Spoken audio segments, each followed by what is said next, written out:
Hi, welcome to my channel where we question everything.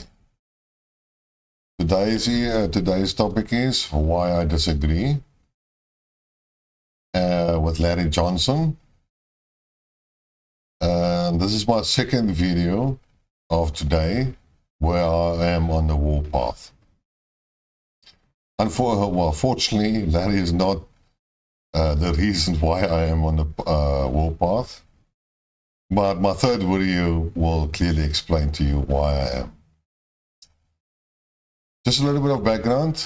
I've been following Larry Johnson for a long while. I have a lot of respect for what he writes and so on. But recently I did comment, or I have provided some comments on his blog and so on. And it was always published and so on. And then the other day I published again, but I went against the grain and I basically criticized him on his analysis of the article I wrote. And it was an article about Ursula von der Leyen, basically stating that, 100,000 Ukrainian soldiers have died since the start of the SMO. And he didn't publish my comment. He actually wrote me a letter or email and said I should provide proof and I should get my own blog and so on. And I told him I have my own video channel and so on, and then I gave him the link to that. And I don't know, I sent the email away, and 5 minutes later I got this mad idea in my head, and I sent him another email. I said to him, well, why don't we come onto a video and debate the thing? And then 5 minutes later, he replied and said, yes, let's debate with him. And basically, then I tried to set up a debate offline, as I have tried to do in this challenge. And until then, I even made a video where I discussed it as an example on how I would have liked to do the debate. But since then, I haven't heard anything from Larry. And that's unfortunate. So I'm not sure if he has become scared to debate me or whether he thinks I have too few viewers and therefore it's not worth his while. But I felt a little quite intimidated, but that's the story. And unfortunately then, when was it, on Saturday, I read another article of him, which I again have to dispute with and disagree with and so on, and I thought to myself, okay, since I'm on a warpath, I might as well discuss this video as well. I will leave a link to the specific article in the comment section. And the title of his article was, "The Ukrainians are in real trouble in Bakhmut." Now, as we have, if you should know by now, the only real action or the major action currently on the SMO front in Ukraine is in the Bakhmut area. Bakhmut area battle has going on for a long time now, a couple of months, and seems to me now the Russians have made it a priority and they are moving forward and they're pushing men into the field and equipment, etc., etc.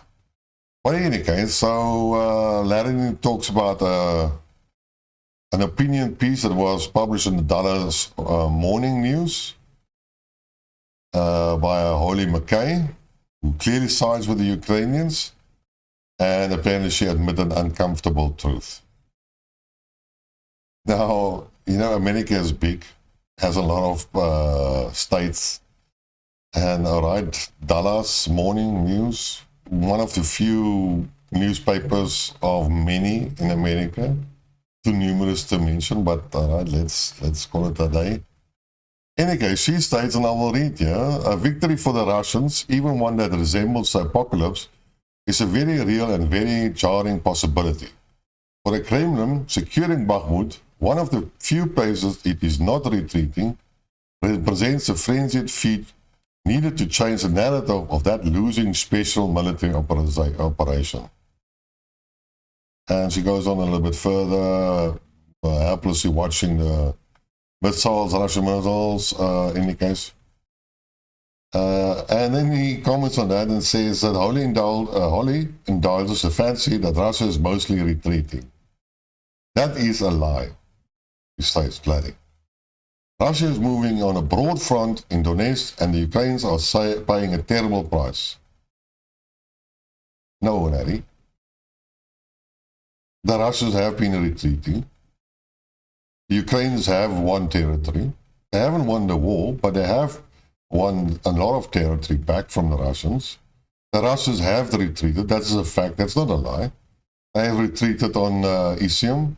They've retreated on Liman. And recently they retreated on Kherson. Those are undeniable facts. So basically you are lying. But in any case, the only action really going on is in the region of Donetsk city in order to, I can't remember all the towns' names. They are Russian, and I even won't know how to pronounce them correctly. And I can't even look on a Russian map because it's all in Russian. I can't get any English names out of it. It's confusing. But in any case, so that's one point where they are fighting. And they're also fighting in the Bakhmut area. For some other reason, Bakhmut's strategic point is still in the Donetsk Oblast, which is now the Donetsk Republic, which is now part of Russia. So they have to conquer Bakhmut. That is fine. Nothing wrong with that. But stating that the Russians are not retreating is false. They have retreated. They have retreated actually from Kiev. They have retreated from Kharkov region, north of Kharkov region. They have retreated from Izium, Liman, and then Kherson. Facts. Nothing funny about that. That's facts. In any case, so apparently the Ukrainians are suffering huge losses. Well, I've said many times, you've got to define what you call huge losses. And then he refers to a new Nazi Ukrainian commander that recently stated, and we should all know about that. The commander of the neo-Nazi Swobodnya battalion, a Petro Kuzik, whose unit is trying to hold Bakhmut, told Western media that the fields and forests around are littered with corpses of Ukrainian soldiers. And they have to defend themselves in extreme cold and knee-deep in water. Yeah? That's what he said in the Western media. And, well, yeah, what the commander said, the Russians sense a weakness in our defense because there are units that are less motivated than ours. And yesterday, they slightly weakened our defense in the area immediately around Bakhmut. Some units could not withstand this artillery onslaught and retreated. As how serious the loss of life is, he said, they are colossal. We don't even count the bodies. Well, what does it mean? Colossal. Huge. Littered with corpses. Yes, there are some corpses. There would be. Are they lying on top of each other? Are there 100,000 troops that have been killed? Are there 10,000 troops that have been killed? Are there 1,000 troops that have been killed? Or are there 100 troops that have been killed? All of those numbers will litter the forests and the trenches. And all of them would be considered colossal. In the Second World War, it would have been a minor loss. In the current modern Russian-Ukraine conflict, it is probably colossal. But until you define it, it doesn't mean anything. So then, Ukraine, Larry, shows us a nice picture of Bakhmut. And here it is, and you can see nicely. Well, a lot of buildings have been destroyed, and well, it doesn't look too nice. Looks like Mariupol. Well, this is the reason why I am against the Kherson withdrawal. Because if the Russians have to reconquer Kherson the normal way, like a frontal attack or whatever, that is how Kherson city will look after it has been conquered. So unless the Russians plan to proceed in Zaporizhzhia and Bakhmut area and then go around north and then move and cut off the supply lines to Kherson and to Odessa. If they don't do that and win the war on the principle of cutting off the Ukrainian forces from their supply lines, then they have to do a frontal attack over the Dnieper River into the city. And this is how it would look like. Here's a nice type of UIV. See all the pocket marks of the artillery. See all the buildings that have been destroyed. There's barely a city still standing intact. And this is months worth of fighting. So, yeah, this is how Kherson going to look. Doesn't look too good for Bakhmut. So what's the use in any case of Ukrainians conquering open spaces and Russian conquering destroyed cities? It's not much difference, is it?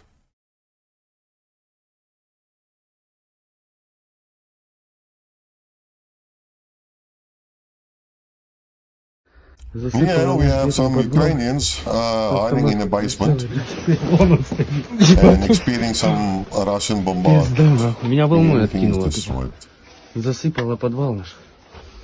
Ого, ебать. Вот это да. Что я живой, блядь. Да ты живой, Я ебать. живой. Фу, ты шо, ебать. Только вспышку. Только вспышку увидел, блядь. Бля, пизда. А шо ж уебало? Задняя стенка, походу, уебала. Ого. Ну, вот, боковая уебала. Блядь, ладно, потом в следующее видео сниму. So as you can see, doesn't look too well. Well, that is what war is. It is not uncommon to hide in buildings and basements. Cities are destroyed. That is what war is. It is a terrible thing. It's a frightening thing. People are dying. It's I don't know how to even express it more. So another video is shown by Larry. The poor Ukrainians. But please note carefully the trenches. This is a Ukrainian soldier inside a trench. Do you see any water? Do you see any knee-deep water in which these Ukrainian forces are wading in? That's a multiple rocket launcher system. You can hear them, the very thud as those various missiles explode. Well, this Ukrainian survived. Good for him.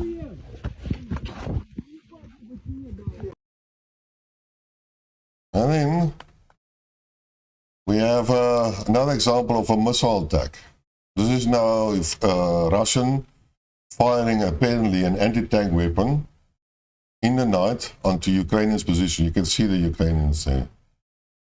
That brute target is probably the aiming system. But I'm not totally sure why this would be an anti-tank missile. Anti-tank missiles usually have either a penetrator charge, or they have this copper cone type of penetrating, or, sorry, penetrator is a kinetic part. The Americans usually put in depleted uraniums. The other traditional one is the, how you would call,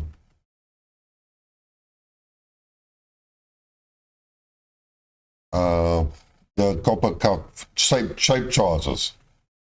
None of these are actually high explosives ammunition. So I'm not sure why this would be an anti-tank weapon.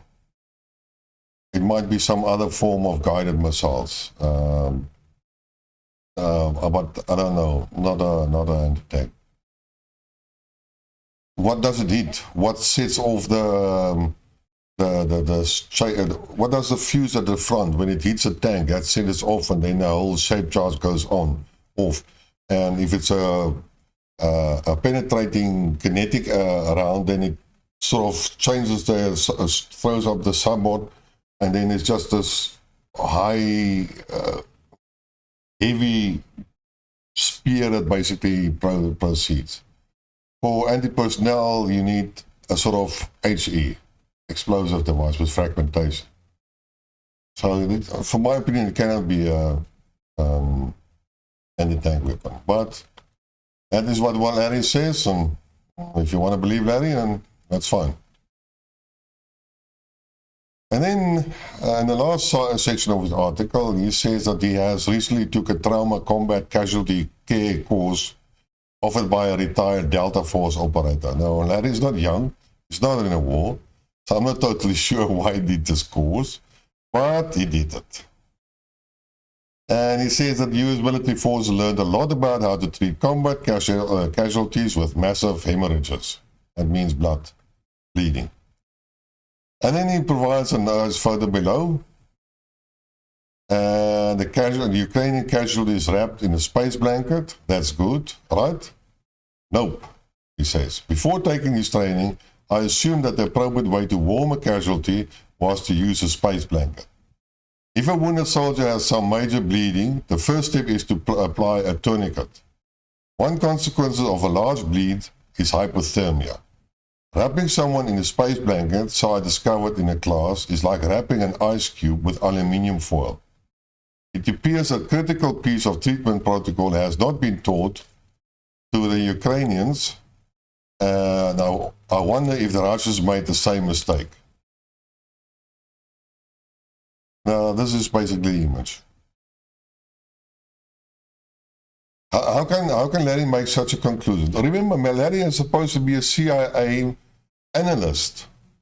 You know, you learn how to process information, pieces, put again together in a bigger picture. That is what Larry was trying to do. But how can you say that from the videos you saw and the comments being made and this picture? Here you see a patient in a space blanket. And then he criticizes it. But I have to ask the question, what is wrong with this? Nothing.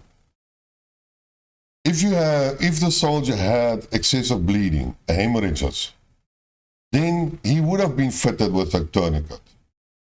On site, on the battlefield, or very near to it. By the time he brought to the hospital, he wouldn't have looked like that. And who said the medicate hasn't put on a tourniquet? Number one. Nobody says, there's no evidence for this. So I don't know how he comes to his conclusion. All right? Then, it seems to that patient's food has been wrapped, feet have been wrapped in something. I don't know, but that's all right. I'm not going to talk about that. You know, I've done life saving when I was young. You know, guys that swim in on the beaches and so on. And our medical course, the first thing that you do, you treat is I got fear, anxiety. No. Shock. That's the right English word. You first treat the shock of that person. Because shock can kill you. If you don't believe it, that is unfortunately the truth. Shock kills you. So your first thing is to, firstly, if he's awake, then you stop the shock. You calm him down. If his leg was bitten by a shark off, you put a blanket in front of that he doesn't see his own leg, and you prevent any trauma, basically psychological trauma to that patient. That's very important. That's the first thing you do. Then if his leg was cut off, bitten by a shark, then you put on a tourniquet to stop the bleeding, or if he had some other bleeding places and so on. And then you put on a tourniquet, and that is right. And then what you do is, you wrap him up, you keep him warm. Here it is, consequence of large bleed is hypothermia. That means that patient gets cold. Why? Because your blood transfers all the heat in your body. And if you don't have enough fluid, the heat can't travel. And it is cold in winter, so you don't want the patient to lose more heat. So you wrap him up in a space blanket. Because the outside temperature is colder than the temperature in his body. And no, he is not an ice cube. He's a heat pump. A human body generates heat. An ice cube doesn't generate heat. It's not the same thing. So whoever taught this guy in combat casualty care has to run another course. Because that is the first things that you do. You stop the bleeding. You protect against a shock or trauma, psychological trauma. And then you wrap him up in heat. Or you heat the body. You have to keep the body warm. especially his internal temperature. That's when you get cold. You never drink alcohol. Why? Because alcohol stimulates your heart and the blood pumps more to your blood. You feel nice, but the more blood is transferred to your skin, the more heat you lose. That's why you never drink alcohol when you get cold. It just makes you at the end of the day colder. You don't drink ice, because ice goes into your stomach and lowers the core temperature, your internal organs temperature.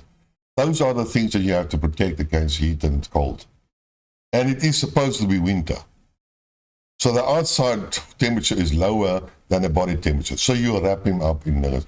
And you cannot make any judgments on what has happened to this to this person based on that treatment. In my opinion, he's still alive. If he had hemorrhages, he would have been died from blood loss a long time ago.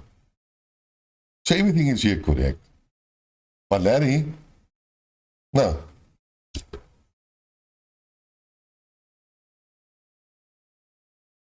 Well, I said my piece on this article. You can judge for yourself. The article is in the comment, the link to that. I cannot agree with his assessment. I'm actually disappointed in Larry's analysis of this. He should know better. But that's it for today. So subscribe if you like what you heard. Subscribe to the channel, tell your friends, spread the word. And until next time, cheers.